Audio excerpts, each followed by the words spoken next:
তোদের বেশি দিন আর এই কষ্টটা করতে হবে না। আমি আমার কাজটা অনেকটাই এগিয়ে নিয়ে এসেছি। মনে ভাবছে আমি ওর উপর ফিদা হয়ে গেছি।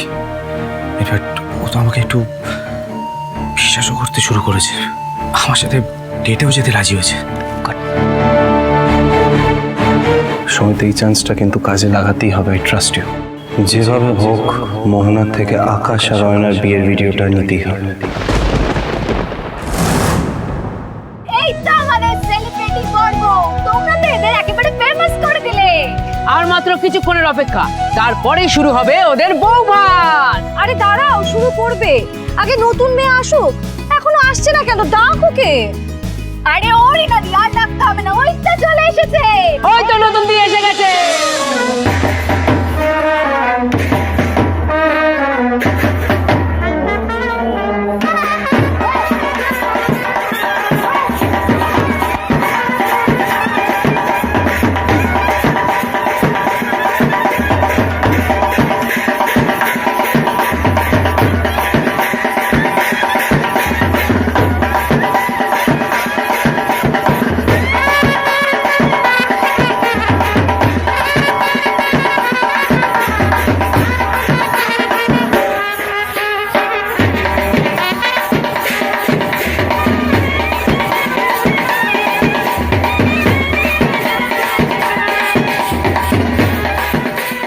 শুভদি, এটা আসুন না, আসুন না, একটু স্টেজে আসুন। এ কি, আমি আবার স্টেজে কেন? লজ্জা হচ্ছে কেন? চলো চলো চলো, আসুন না, আসুন না। চলো। আরে চলো চলো চলো চলো। কোনো মানে হয়? এই যে আমাদের নতুন দিয়ে এসে গেছে, এইবার শুরু হবে ধামাকাদার বৌভাত। এই stop, stop, stop, stop, stop, stop. কিন্তু তার আগে আমি আমাদের নতুন দিকে আমাদের সকলের জন্য কিছু বলার অনুরোধ করব। দিদি, মানে বলুন না, বলুন। আমি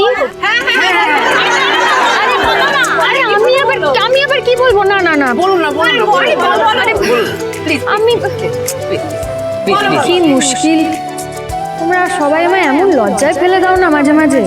মানে আমি কি কোনো রাজনীতি করা নেতা বা মন্ত্রী বলো তো, যে সব সময় আমার ভাষণ একেবারে তৈরি থাকবে? তবে সত্যি কথা বলতে, দেখো, তোমাদের সবার উদ্দেশ্যে আমি একটা কথা বলতে পারি।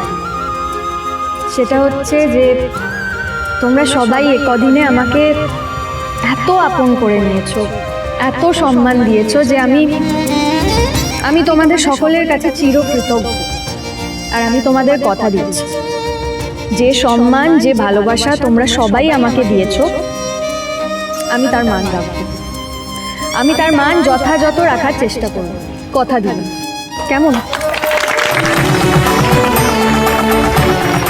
আচ্ছা ঠিক আছে, ঠিক আছে, হয়েছে তো আমার ভাষণ শোনা। এবার বিয়ে বাড়িতে এসেছো সবাই, এবার চলো নাচ গান হোক নাকি? আমরা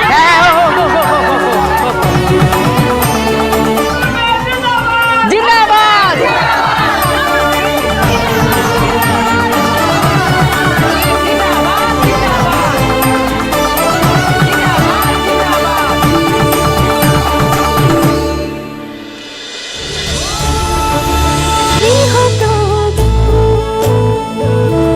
গৃহপ্রবেশ সোম থেকে রবি রাত 10টায় স্টার জলসায় ও জিও হটস্টারে।